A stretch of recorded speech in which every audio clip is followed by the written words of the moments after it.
561, come in. 156, go ahead. 56 will be code 6 at 2913 Belmont View Road. 56, code 6, 2913 Belmont View Road. 6:28 p.m. This is Don Reed.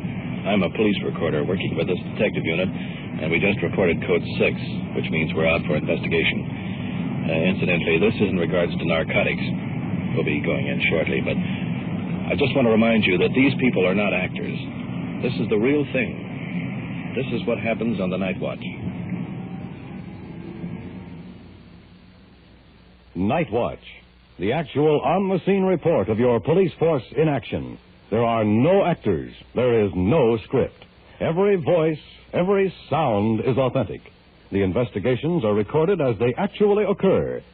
Night Watch, presented with the cooperation of the Police Department of Culver City, California. W.N. Hildebrand, Chief. And now we switch you back to police recorder Don Reed. We're on a narcotic investigation located in a private home with Sergeant Perkins and Detective Walter. Are you the lady that got this? Now, they're questioning a young lady who telephoned the station and reported that she had been given a marijuana cigarette. Now, let's move in and find out why. Is that what it is? Well, I don't know. We'll have to take this apart. It's a regular cigarette. That's, you got a piece of paper I can empty this apart, take a look inside.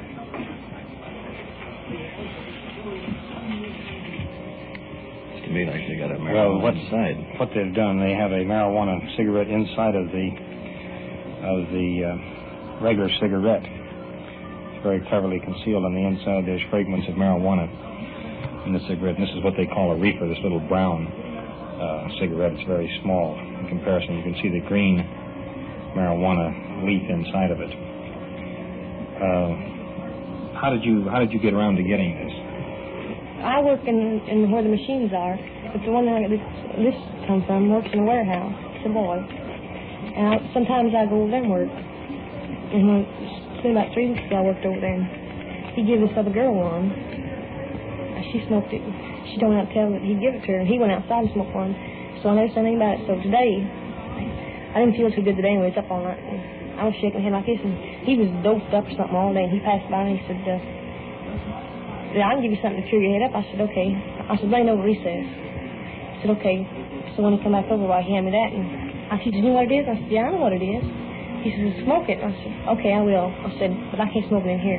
He says, go outside and smoke it. I said, okay. So he thought I smoked it, but I didn't. I put it in my pocket. And I said, I feel like the last rose or something. He said, well, come over. He says, I've got the rest of it for you. He said, you come over and eat lunch with me. I said, no, I have to eat over here. Do you know of anyone else that smokes just that girl. I mean, he gave her one. He gave her two. It's about 2 weeks ago. Have you ever seen him smoking any? You've seen him smoking something? He goes to the front door and smokes over in the warehouse. Did he offer to supply you with any or sell you any? Today's the first day. He was really loaded up with something today. Today's the first day. He kept smarting off at me. He always has smarted off at me. And he said, I'll give you something to help that, he said. I said, okay. I just kept leading him on. When he gave this to you, the marijuana cigarette was inside of the regular cigarette, but in the cigarette itself. Mm-hmm. And when he gave it to you, did he take it out of his pocket, or did he just... He just took his cigarette like this. Out of his pocket. Package of cigarettes. Like took it out. And I laid my lap there and put it in my pocket. And you know that he's given this other girl... She told me not to tell him that he'd give it to her. I don't think she don't act funny. Is today the first time that he has talked to you about marijuana at all, or said anything about it? He's never approached you before? But the girl, she didn't care. She said, just don't tell him that you know where he gives it to him. I see. Does he drive a car, do you know? No. I'm scared of him. He's not going to give any trouble. What we'll do, we'll pick him up, and if we can find some marijuana on him, why that's all we need. And we appreciate very much your cooperation, and this is something we don't want to be permitted to continue. Marijuana just is bad enough in itself, but it leads to a lot worse things than just that. Okay? Good. Fine. Thank you very much. Good night.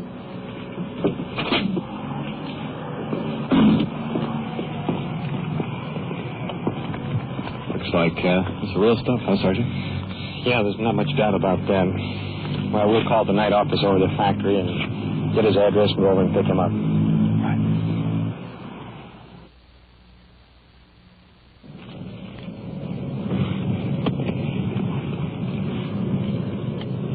We're moving into the area of the suspect's home now. Checking the houses. Should be the next one on the right-hand side. It's that white one over there. Tell you what, Kurt, let's go past the place and drive around the back and check out the back entrance. Oh, you circle the corner. We'll swing around, check out the back side of the house. Makes you a turn. It's very short, little blocks in here. Now we're around where we can get a good look at it. Appears to be just an ordinary frame house, just one back entrance. And it'll be easy to cover. This sort of gives us an idea of the location of things in case any trouble should develop. Now we'll swing around one more corner and be on the right street. Here we go. In any narcotics investigation, you have to move with a great deal of rapidity so that the suspect doesn't have a chance to dispose of any evidence. You go down, you'll take him around and back in the apartment. I'll take him front and check the back exit and see if you can look in the windows. Park about a half a block away. House is just up ahead a couple hundred feet. We'll pull right in behind these parked cars here and walk the rest of the way.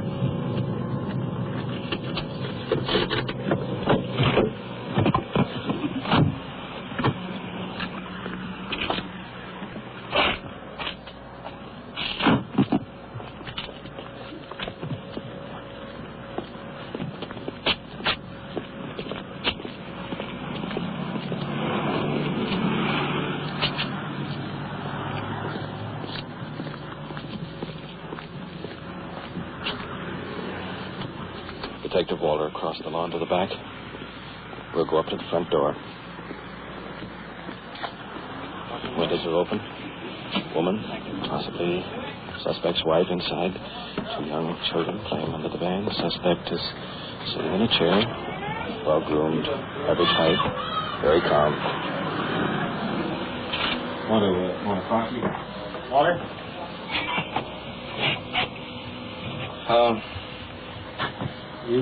How many times have you been arrested? About 6. About 6 times? Yes. What for? Grand Theft. For what? Grand Theft Auto. Grand Theft Auto? Yes. What else? That's all. That's all? Yes. You've been arrested for armed robbery? No, sir. Been picked up on suspicion of armed robbery? Yes, sir. You were arrested then, weren't you? No, sir. You crooked? Yes, sir. It was only for suspicion. What I mean is an arrest, right? Yeah. Yes, sir. Huh? Yes, sir. You have any objection to our looking around through your house? Of course not. I want to look you over just a little bit first if we may. Check through your pockets here. You know what we're looking for? Well, from the looks of what you're going in there for, it looks like you're looking for narcotics. How about it? You mean, do I have them? Yes. Never touch it. Well, now we know differently. You know, I haven't any. you had some. I never have it. Never use it. We know differently. Well, you can look all over the house. I don't have any. Well, we're going to room. I'll just start from one room right to the other. Okay. I don't want to find that you're lying to me. Suspect's wife, Is that right? curious, coming over. Why we're down here? No, I Have any don't. idea? No. How many children do you have? 2. 2? How old are they? One's 4 and one's 11 months. 4 years and 11 months. Here's the situation. We believe your husband is in possession of and using narcotics. Do you know anything about it? No, I don't. I'm almost positive he hasn't because I've never seen him. He doesn't act like it. You've never mentioned anything about it? No. Kurt, you start shaking the bathroom down. We're going to look over the bedroom.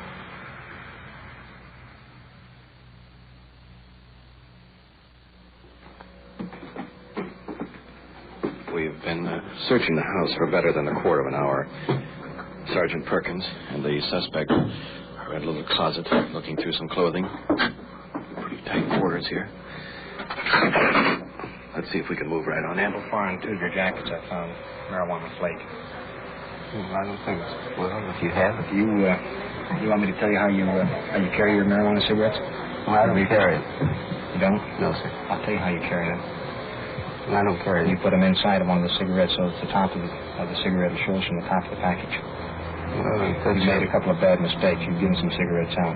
I haven't used any marijuana. I don't deal in it. I don't use it. I don't smoke it. How did this marijuana get in your pockets then? Well, I haven't sliced. I did. If you found something, it's beyond my knowledge. Anybody else wear these coats? Well, occasionally, but not too much. My brother-in-law and another brother-in-law stays here with me. How about this coat here? Who wore this last? I did. I wore it yesterday. How about that pink shirt we had a few minutes ago? Well, that's a new shirt. I just got that. No one else wore it but you? No, sir. On the from that one. Well, I don't see how. I just got it. I only worn it 3 times. Given to you brand new. I had it made. You had it made? Yes, sir. No one else wore it? No, sir. Has it been washed? Watered since you got it?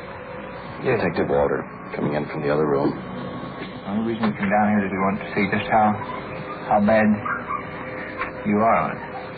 We want to know what your source of supply is. Well, I don't have any source. I don't use it. Well, we know better than that. It's no use trying to. Well, you have to prove it. No use trying to avoid. I don't use it at all. You can prove it if you think you can. But... Well, we don't. I mean, that's think your we can. Well, okay, that's We your know we job. can, and when we leave here, you're going with it. Going with you? Yeah. You're going to be arrested for narcotics. No, I just have to get my clothes on and go.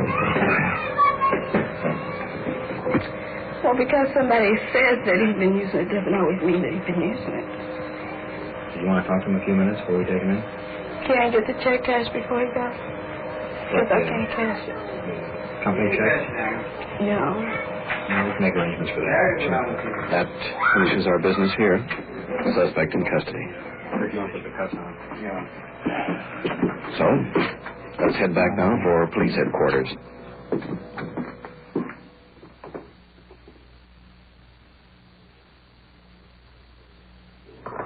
We're located here at headquarters with Sergeant Perkins and Detective Walter questioning the suspect regarding his use and possession of marijuana. So far, he's denied any knowledge of the case. We've been here for, just about an hour. Now, the suspect is slumped in the chair, appears undisturbed, confident. I'm going to show you something.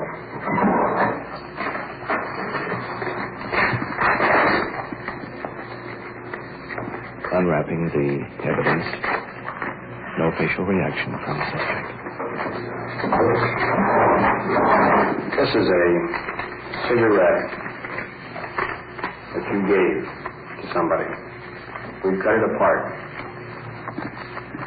Part of the reefer, the marijuana, is down here at the bottom. It was put inside of the cigarette and the end was twisted. I mean, out of the package in your pocket. That's part of our evidence. It's my brand, but it couldn't come from me. It came out of your pocket.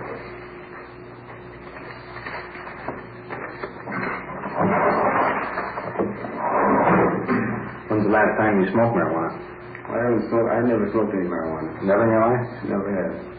I never smoked one in my life. You were being arrested on violation of State Narcotics Act. I don't have any, I haven't had some.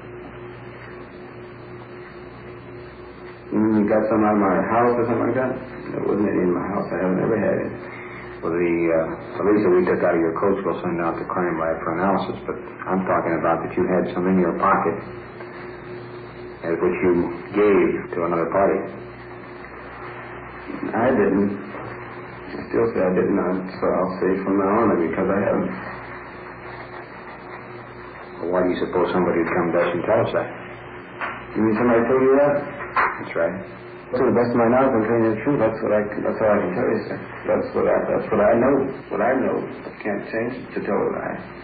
We're no different. Maybe you'd like to hear some proof. Don? Yeah, right away.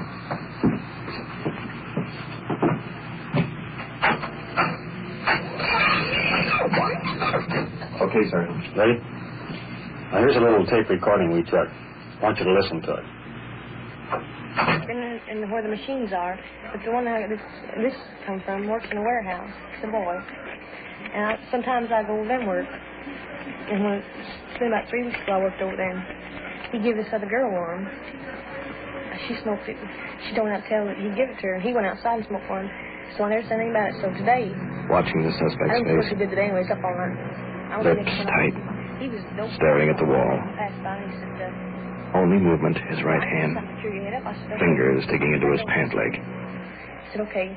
So when he came back over, I handed me that, and he said, you know what it is? I said, yeah, I know what it is. He says, smoke it. I said, okay, I will. I said, but I can't smoke it in here. He says, go outside and smoke it. I said, okay.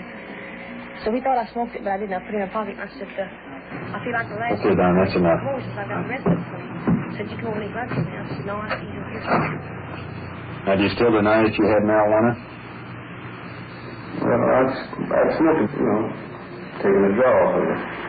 Okay, now I'm beginning to believe you. Did you give somebody there at the plant a marijuana cigarette? Yes, sir. Did you smoke the third camera yourself? Yes, sir. How many would you say in the past 3 months have you obtained approximately? Not over 4. Not over 4. Yes. Did you smoke those yourself, or did you give them away? No, sir. I'd say that I smoked them myself. What kind of a feeling did you get out of smoking it?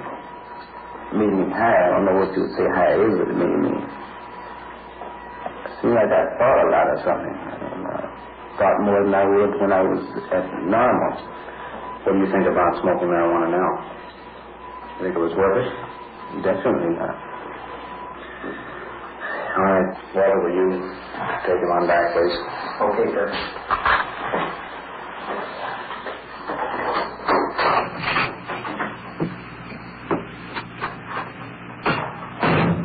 Well done. What do you think? I'm mighty happy about this, I'll be honest with you. Well, you should be. Your tape recorder would crack the case. Yeah. You are listening to Night Watch and following the activities of a detective unit on their tour of duty. The people you hear are not actors. Every voice, every sound is real. Investigations are recorded as they actually occur. We will give you the final results of tonight's cases at the conclusion of the Night Watch. Show a profit on your patriotism. Buy United States savings bonds. Buy them regularly at your bank or where you work through the payroll savings plan. If you're looking for an investment, what better investment can you make than one that makes your country secure? Buy United States savings bonds, paying 3% interest when held to maturity, and show a profit on your patriotism. And now we switch you back to Detective Unit 5-6, now on patrol in the field, and to police recorder Don Reed.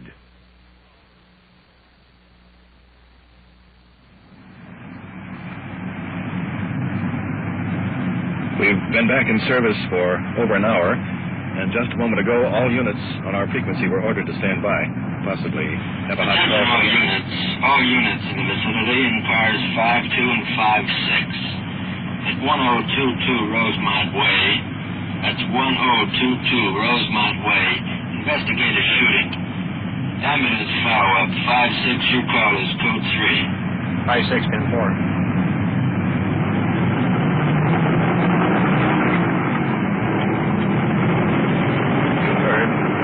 Shooting. That could mean a lot of things. Still going on. Maybe it's over with. There's our siren. We just got it in. Somebody's already heard, that much we know. Ambulance is dispatched. Rolling code 3 with that siren is not exactly my idea of how to spend a relaxing evening. Have a lot of company on that score. Our safety on this kind of a deal is based primarily on the motorist ahead. Coming up to a large intersection now, you can hear that full treatment on the siren.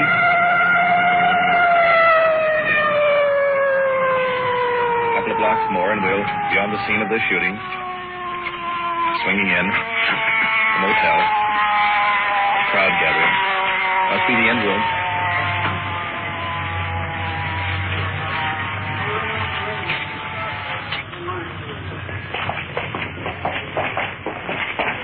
Looking across the room as we enter, there's a man lying on the floor in a pool of blood. The officers are moving in now from both sides, and he is completely spattered with blood, wearing a white T-shirt.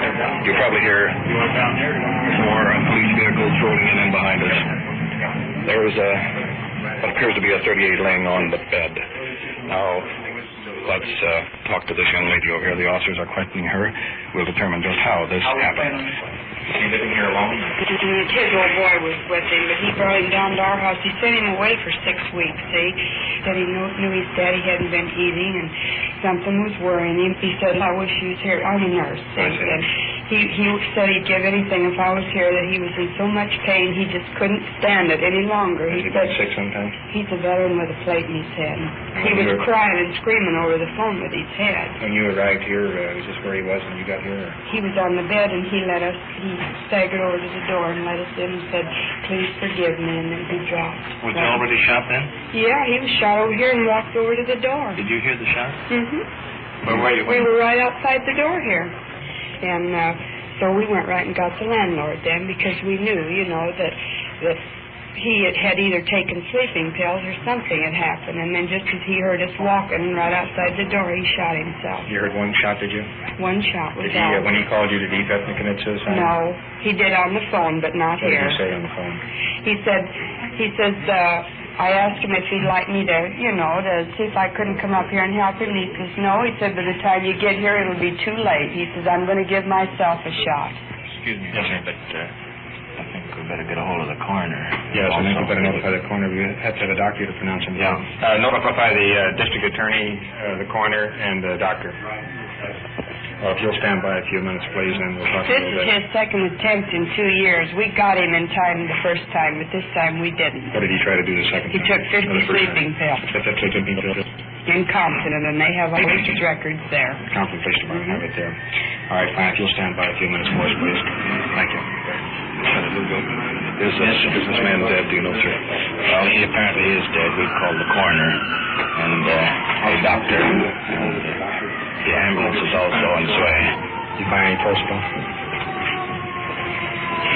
No pulse and no reaction at all, Lieutenant.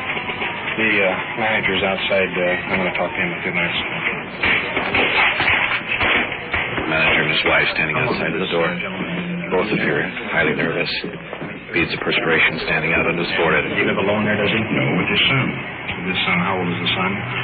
Well, did he say anything to you about this earlier tonight, today? Was he despondent? I understand he's been in ill health. Is that correct? Well, I understand that the young lady told me that he has a plate on his head and has these terrific pains in his head. So he said he just couldn't stand it any longer. Okay, fine. Well, thank you very much, and we may have Let's go over now and talk to Lieutenant Lugo for just a moment. See if there's any further information on this. Lieutenant. Yes, sir. I'm looking over at the victim here. Apparently he has been shot in the heart. Is that your observation, sir? Yes, just right at the left part of the chest. Mm-hmm. And Is that a wound on the arm, or is it my imagination? Is it simply that claret has flown there? well, it appears like a wound, but I don't believe it is. I think it's just blood that's settled there. I see. Well, in other words, our next move now is to wait for the coroner a doctor rather, to determine whether the victim is officially dead. Is that correct, sir? That's correct. The doctor will determine that in just a moment. Don, you want to go over with me? The doctor just arrived. Yeah. Okay, sir. I'm right behind you.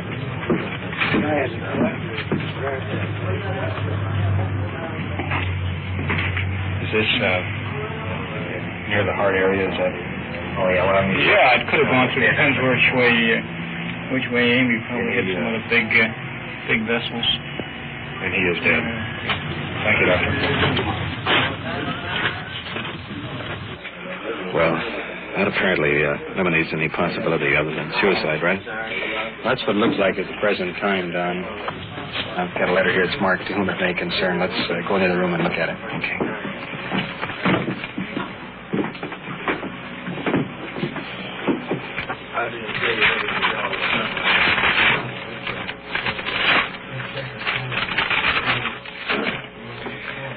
Let's see.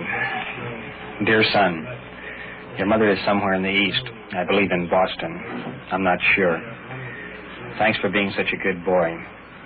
All the papers and insurance in the trunk, and you know where to find them. My head is killing me, and I can't go on. Forgive me, son. I didn't want it to end this way. Go on and be the doctor you've always wanted to be. Maybe you can help someone who is suffering like your dad. I have always loved you. Your dad. P.S. Please don't let this throw you.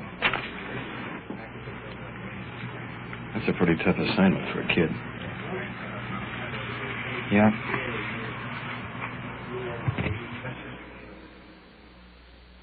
You've been listening to an actual case of your police force in action on The Night Watch.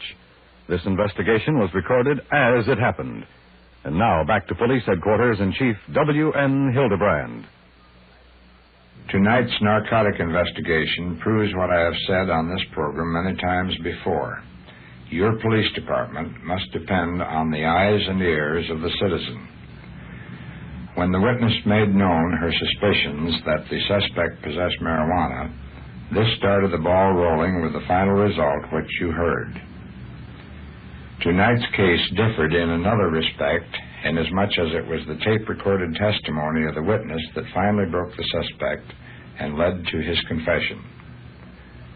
Our department, like every other law enforcement agency in the country, is trying to stamp out the deadly use of narcotics. The extent of our success is based on you, the citizen, and your cooperation.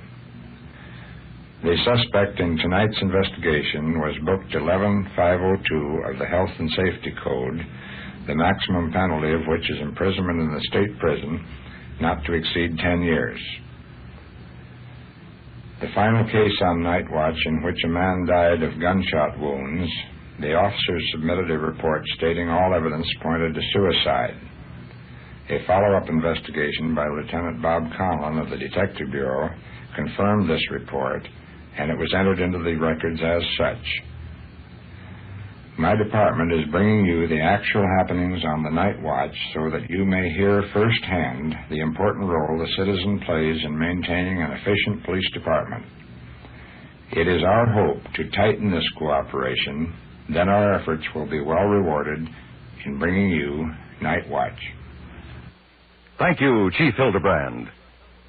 You have just heard on-the-scene reports of your police force in action. Every voice, every sound has been real. Night Watch is brought to you through the cooperation of the Police Department of Culver City, California, and is produced by Sterling Tracy and Jim Hadlock, with technical advice by Sergeant Ron Perkins, and is described in the field by Police Recorder Don Reed.